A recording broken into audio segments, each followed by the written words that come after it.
John Maitland, 1st Duke and 2nd Earl of Lauderdale, 3rd Lord Thirlestane KG PC, was a Scottish politician and leader within the Cabal Ministry. Background: Maitland was a member of an ancient family of both Berwickshire and East Lothian, the eldest surviving son of John Maitland, 2nd Lord Maitland of Thirlestane, and of Lady Isabel, daughter of Alexander Seton, 1st Earl of Dunfermline and great-grandson of Sir Richard Maitland of Leathington, the poet, Covenanter. Maitland began public life as his zealous adherent of the Presbyterian cause, took the Covenant, sat as an elder in the General Assembly of the Church of Scotland at St Andrews in July 1643, and was sent to the Kingdom of England as a commissioner for the Covenant in August, and to attend the Westminster Assembly in November, Privy Counsellor in two kingdoms.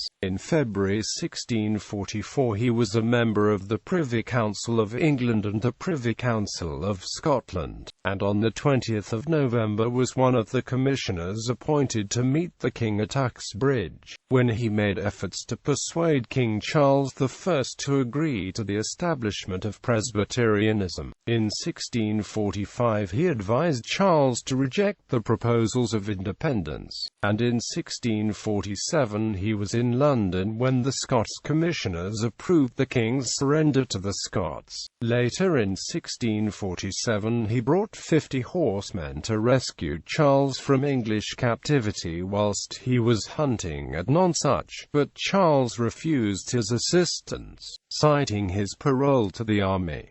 Second English Civil War and the Worcester Campaign. Once Charles surrendered to the Scots, Lauderdale veered round completely to the king's cause, had several interviews with him, and engaged in various projects for his restoration, offering the aid of the Scots, on the condition of Charles's consent to the establishment of Presbyterianism, and on the 26th of December he obtained from Charles at Carisbrooke Castle the engagement by which Presbyterianism was to be established for 3 years. Schismatics were to be suppressed, and the Acts of the Parliament of Scotland ratified, the king in addition promising to admit the Scottish nobles into public employment in England and to reside frequently in Scotland. Returning to Scotland in the spring of 1648, Lauderdale joined the party of Hamilton in alliance with the English royalists. The defeat at the Battle of Preston postponed the arrival of the Charles, Prince of Wales, but Lauderdale had an interview with the Prince in the Downs in August, and from this period obtained supreme influence over the future king. He persuaded Prince Charles later to accept the invitation to Scotland from Archibald Campbell, Marquess of Argyll's faction, accompanied him thither in 1650 and in the expedition into England, and was taken prisoner at the Battle of Worcester in 1651. Interregnum, Lauderdale remained in confinement from his capture at Worcester until March 1660.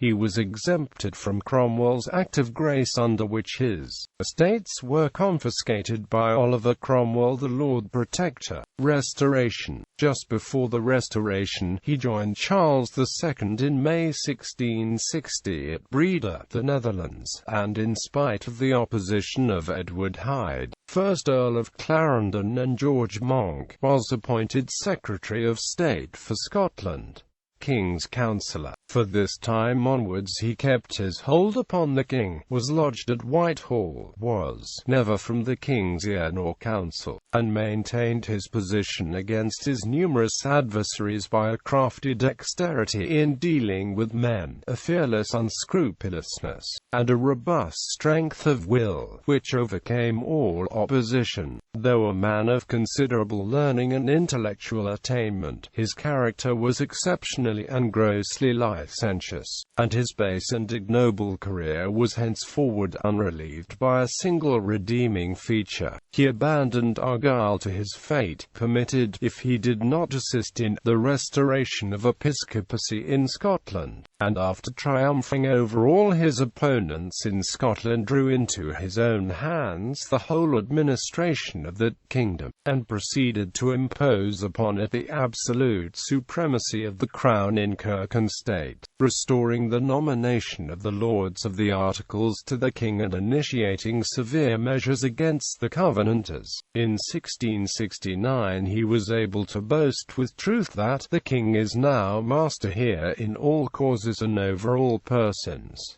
The Cabal Ministry. His own power was now at its height, and his position as the favourite of Charles II, controlled by no considerations of patriotism or statesmanship, and completely independent of the English Parliament, recalled the worst scandals and abuses of the Stuart administration before the English Civil War. He was a member of the Cabal Ministry, but took little part in English affairs, and was not entrusted with the first secret treaty of Dover, but gave personal support to Charles in his degrading demands for pensions from Louis XIV. On the 2nd of May 1672 he was created Duke of Lauderdale and Earl of March, and on the 3rd of June Knight of the Garter. He was also appointed Lord President of the Privy Council of Scotland in 1672, a position he held until 1681. In 1673, on the resignation of James, Duke of York in consequence of the Test Act, he was appointed a Lord Commissioner of the Admiralty. In October he visited Scotland to suppress the dissenters and obtain money for the Third Anglo-Dutch War. The intrigues organised by Anthony Ashley Cooper, 1st Earl of Shaftesbury, against his power in his absence, and the attacks made upon him in the House of Commons in January 1674 and April 1675, were alike rendered futile by the steady support of Charles and James. On the 25th of June 1674 he was created Earl of Guildford and Baron Petersham in the Peerage of England. His ferocious measures having failed to suppress the conventicles in Scotland, he summoned to his aid in 1677 a band of Highlanders,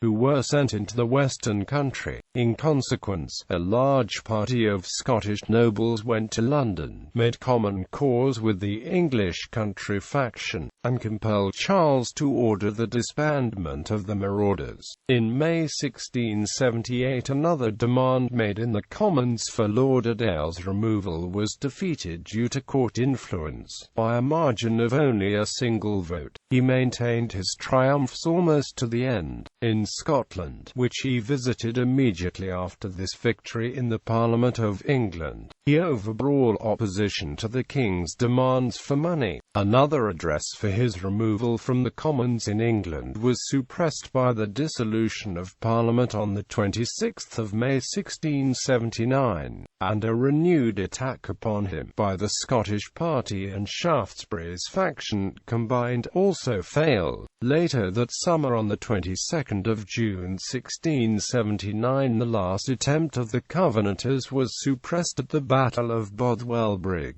Resignation. Following a heart attack early in 1680, his health and abilities failed, leading Lauderdale to resign in October that year the place and power for which he had so long successfully struggled. His vote given for the execution of Lord Stafford on the 29th of November incurred the displeasure of the Duke of York.